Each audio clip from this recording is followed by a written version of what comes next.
The viral video had been viewed nearly 2 million times when the first anonymous email arrived. It was short, just a single line. The stop wasn't random. Check the orders. Danielle read it 3 times, sitting alone in her campaign office. The hum of the fridge in the corner, the only sound. The message had no signature, no sender name, only a string of numbers for the address. She wanted to ignore it, to tell herself it was another internet troll, but something about the wording. It didn't feel like hate mail. It felt like a warning.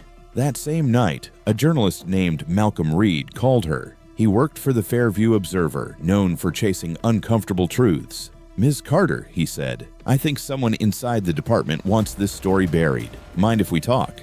They met at dawn in a quiet diner near the river, a place where regulars spoke in low tones over coffee that tasted like rust. Malcolm slid a manila folder across the table. Inside were copies of internal police memos, redacted, blurry, but readable enough to make her stomach tighten. The date on top matched the night of her traffic stop. Beneath the heading, Sauter, Karasikar, Targeted Patrol Initiative, her license plate number appeared beside the words, Priority Observation. Danielle whispered, "You're telling me they were watching me?" Malcolm nodded slowly. "Not just you. Several community leaders, people outspoken about reform. Your names circled." For a long moment, she said nothing. Then quietly, almost to herself, "They wanted to scare me before the election even began." From that day, the investigation became their shared secret. Malcolm used his press credentials to pull logs. Danielle used her network to talk to sympathetic officers willing to whisper off the record. One of them, a rookie named Ellis, spoke to her in a parking lot behind the rec center. "There's a list," he murmured. "Somebody higher up's been flagging activists as potential agitators. They feed the list to patrol units so they can keep tabs. You didn't hear it from me." Then he walked away before she could ask more. The deeper they dug, the darker it became. Documents vanished from city archives hours after they requested them. Malcolm's editor warned him that the Observer was getting legal pressure. Anonymous voicemails started landing on Danielle's phone. Slow breathing, then clicks. Still, she refused to stop. "If I back down now," she told Malcolm, "they win twice, once on the road and once in silence."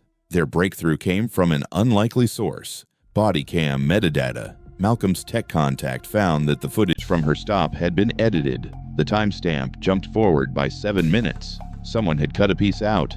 What was missing? Why? When Malcolm confronted the department's spokesperson, she smiled politely and said the footage had been corrupted. But the missing minutes showed up again later, copied onto a flash drive slipped under Malcolm's office door. The file played in grainy black and white, one of the officers on her stop speaking into his shoulder mic. "Target confirmed. Dispatch says authorization from the mayor's office. Proceed," then static. Danielle's hands trembled as she watched it.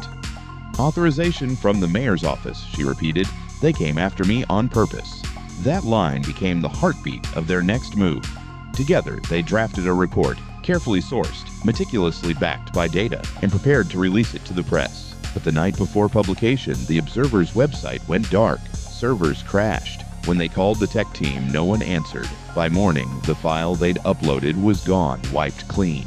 Malcolm swore under his breath. "Someone's inside the system." Danielle looked out the window at the awakening city, the same city whose trust she had spent her life earning, and felt a mix of anger and fear twist inside her. "Then we take it offline," she said. "If they can silence us digitally, we go old school." They began printing evidence. Hundreds of pages, building a physical archive that couldn't be deleted with a keystroke. They planned to present it at a live press conference. But even as they prepared, Danielle couldn't shake the sense of being watched. Cars idled too long near her office. A drone hovered once above her backyard and disappeared before she could film it. Malcolm brushed it off. "They're trying to rattle you." But he started wearing a small camera on his lapel, just in case. 2 days before the conference, he didn't show up for their meeting. His phone went straight to voicemail. By evening, his apartment was dark, his car still in the driveway. On his desk, Danielle found a single note written in his sharp handwriting. "If you're reading this, they moved faster than we thought. The proof is in the blue folder. Don't trust anyone in the mayor's circle." The blue folder was gone.